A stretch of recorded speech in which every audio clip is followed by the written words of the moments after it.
Namaste, Andy. Namaste, sir. Nice to have you back on the show. I was eagerly waiting to have this conversation with you. And from today, sir will be sharing us about the first chapter, which I am eagerly waiting and hope all of you are as well. So, sir, I would like to share a story which my mother has shared with me recently in relation to this. So, Very nice. Very nice. Please share. This is a story of a woodcutter who is working hard and surviving on a daily basis. So one day he happened to meet a guru.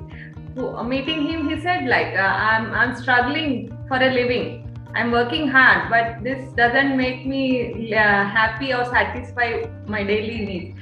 So then the guru said, it's nice, work is worship, you have to do, put efforts, but you should not stay the same place. Move ahead, go ahead. So what the guru has said, he was thinking about that, and he came back and he said, this jungle, this place, I know much well. What is there even if I go ahead, even the same trees over there.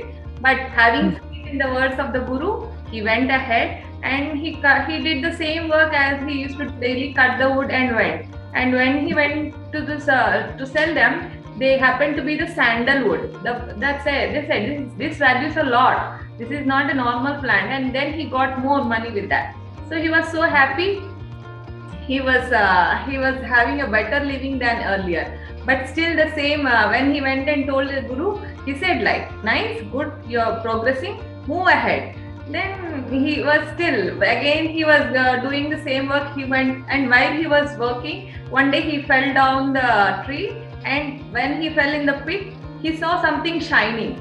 Then he dug that and he happened to see that it's a silver thing.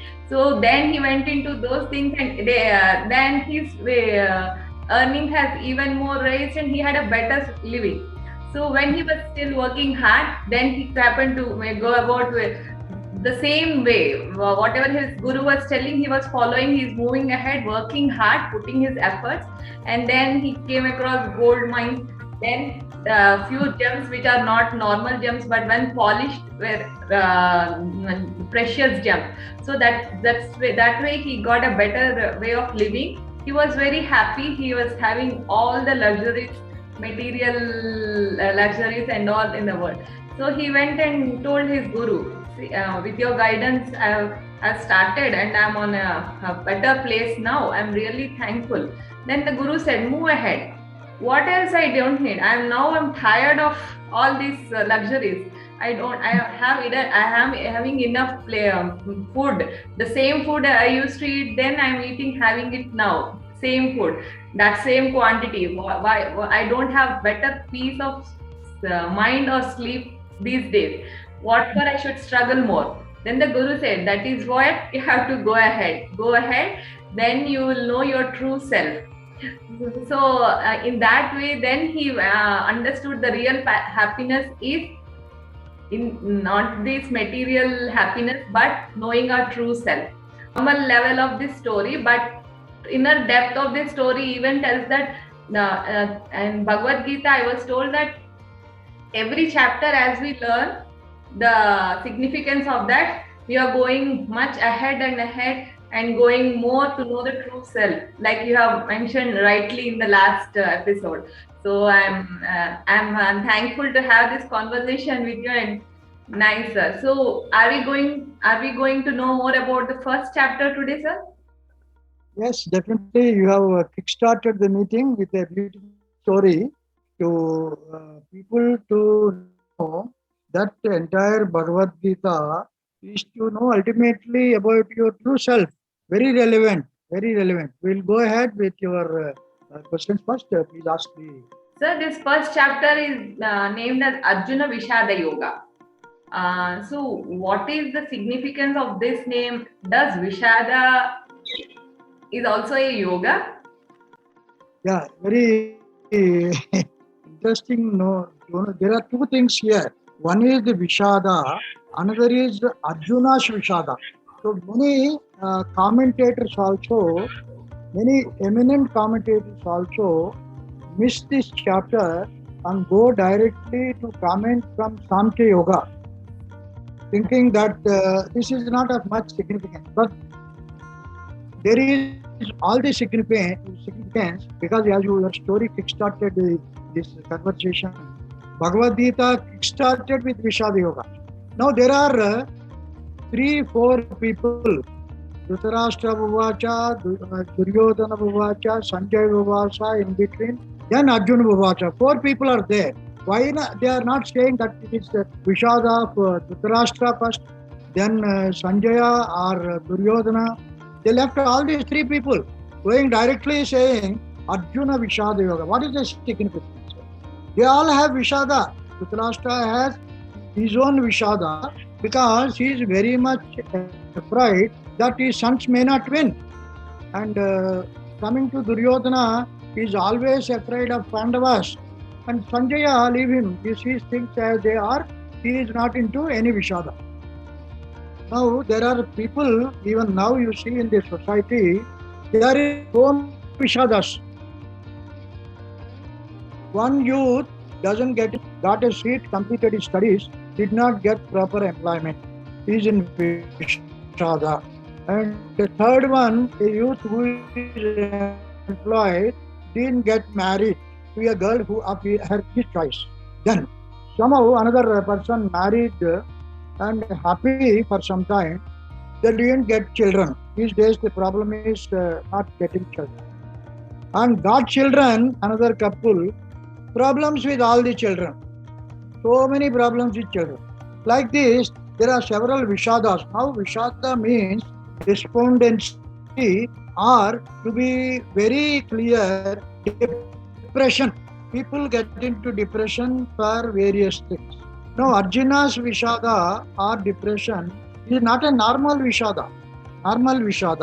He is the greatest warrior and he is most important for the Pandava side, on whom Dhritarashtra has kept all his hopes, who battled, Arjuna battled with even Lord Shiva, obtained Pasupatastra from him.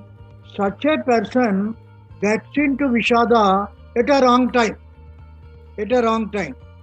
Ultimately, from this Vishada, he got answers from Lord Krishna about total life. This yoga helped him to understand the totality of life. Hence, each Vishada helped him and thus became yoga for him. It is not an ordinary yoga where from Vishada itself only he got this instruction or Bhagavad Gita. We also got Bhagavad Gita because nowhere, any time.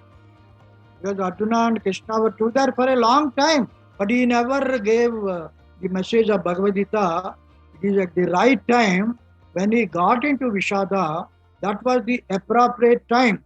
The iron is hot. Then only he took the hammer and gave the Bhagavad Gita to us. That is the background of Arjuna Vishada Yoga. Nice, sir. So by the examples I understood is the other people, even though they are in Vishada, that is not yoga because they are for the material purposes. And Arjuna's Vishada was timely wherein he was for fighting for the dharma, and he was not no more interested in this material world or the kingdom and all. So Arjuna was in the battlefront. He used to go and fight them, but at that moment in time he got into Vishada. What could be the reason? Yeah, very right. So he is so powerful. He is not only a great warrior, he is not a coward to escape the battle. He knows his strengths. He knows with whom he has to fight. So simply asking Lord Krishna to get his chariot into the battle front, in between the two sides, is not that he doesn't know with whom he is fighting, but he just wanted that way.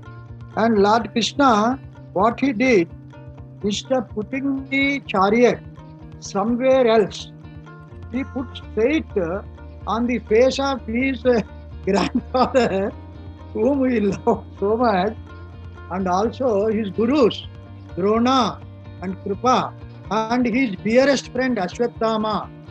So he put his chariot there. Maybe Krishna Bhagavan, he knows what to do.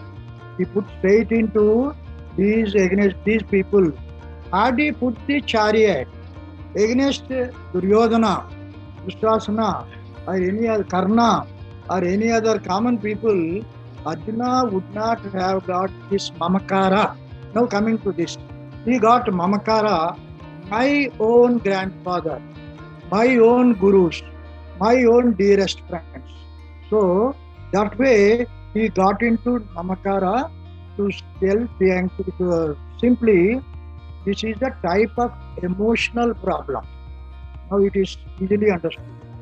So he forgot the logic of work and got into emotions. I will give you one or two examples of present type of emotions.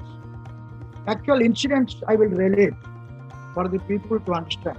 There was one judge, very in the about 40, 50 years back, or maybe before independence. He is a very straightforward judge. He gives very cruel punishment to people who made some crimes. One day, such a judge got one prisoner who was his own son. He did a heinous crime, and the hanging is the only punishment that can be given. The judge who has given this punishment for so many people were hanged.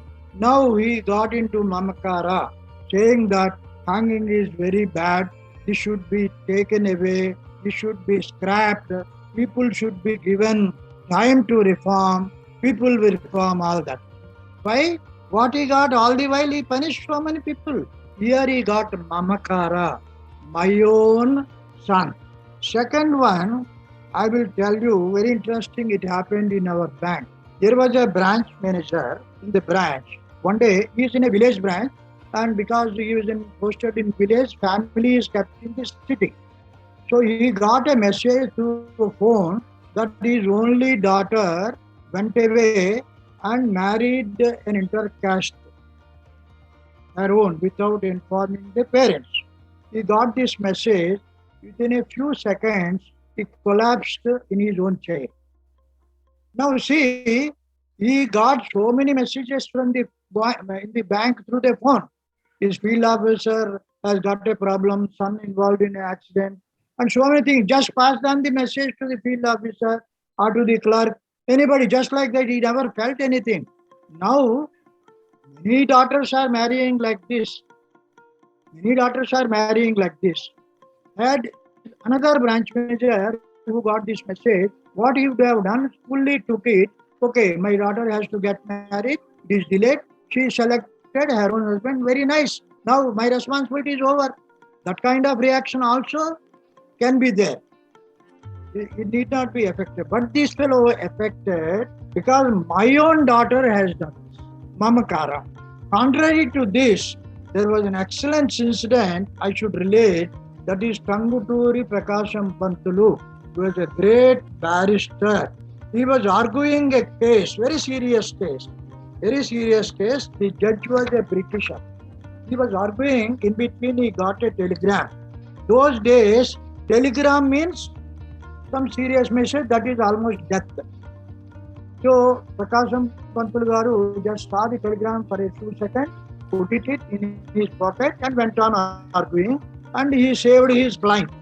He was not disturbed, he saved his client, and thereafter judge coolly asked him, I want to know what was the telegram. Definitely it must have been a very serious message.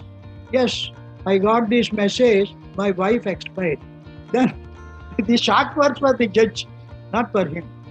Now you could have left the court. Sir, what should I do? She expired. Over, people have to die.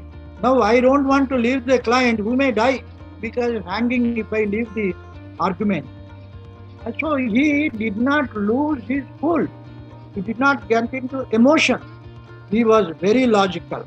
Like this mamakara makes all the problems Arjuna also got into Mamakara, the greatest warrior, and telling all types of later part, he will say it is very bad to kill people, and what will happen to the society, ladies will, what will, all that he was telling to Krishna. To Bhagavan, he is telling philosophy. Very strange. So, this is all because of Mamakara. He got into Vishada, not because of his timidness or he was afraid of. He was in the, after this Aranyavasa, one Ajnatavasa, there was fight with Bhim, all these people. He fought there and he defeated all these people once. He knows his strength. So, finally, we have to know this Mamakara makes all the problems for us. So, you should not leave logic and get into emotion when you have any problem. This is the answer why Arjuna got into Vishada. Nice, sir. Nice. So it is when he was put in front of his kith and kin, he was feeling those emotions and he lost his calmness of mind and decision making. So that's when he got into Vishada. Nice, sir. And this Arjuna Vishada Yoga, usually when we chant or also we start from the next chapter or the later chapters, usually these are skipped by many. So what are the main teachings of this chapter? You have already explained most of the important points, but is there anything else that one should take from this chapter? I want to add, had there not been first chapter, we would not have got Bhagavad Gita. Because we got into Vishada, Arjuna, Krishna Bhagavan taught Bhagavad Gita. It was so simple that Arjuna didn't get any Vishada, straight away went to the battle. The battle would have been won or whatever happened would have happened. But we would have missed Bhagavad Gita. Right. So, Vishada Yoga got us entire Bhagavad Gita. So, when faced with difficult situations, we should not get into emotions. Don't forget logic and reason. Don't ask the question. Many people ask me, why me? Why this tragedy to me? Why this tragedy to my family? That means you will not bother about other people getting these tragedies, but why me? But why not you? Why not you face the tragedy? Why not you face the situation? There is a beautiful prayer, I remember. God, give me the courage to face the situations which I can. Give me the courage to face the situations I can. And serenity to understand the situations I cannot. Situations I cannot change. And the wisdom to know the difference. Please give me the wisdom to know the difference between what I can change, what I cannot change. If I can change, I will go ahead. If I cannot change, I will accept the situation as it is. So like this, Ahamkara and Mamakara is called nothing but minus. These are our greatest enemies. Arjuna got rid of these two enemies after hearing the entire Bhagavad Gita. That is what has happened. The right way, the right way as it was explained by Krishna Bhagavan.